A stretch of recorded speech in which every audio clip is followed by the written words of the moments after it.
Kalau mendoakan, Anda cukup berdoa, ya Allah, ampuni kakek moyangku, itu nyampe. Allah Maha tahu. Cuman yang masalah kedua adalah mencari silsilah. Jika memang silsilah itu ada, Anda perlu mencarinya. Bahkan hukumnya wajib untuk sambung silaturrahim. Kalau Anda tahu hanya bapak sama kakek saja, ya sebatas Anda tahu.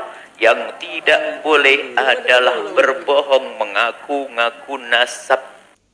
Maka jelas ringkasnya adalah Anda sekali lagi bisa mencari, maka carilah. Carilah nasab Anda agar Anda bisa silaturahim, Anda bisa sambung. Kalau tradisi Islam di masyarakat kita ada istilahnya bani siapa, kan begitu ya. Ada bani fulan, bani fulan, bani fulan, itu ya. Itu adalah untuk sambung silaturahim itu. Semoga Allah menjaga silaturahim kita semuanya. Allahu a'lam bishawab.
Ngapo ah?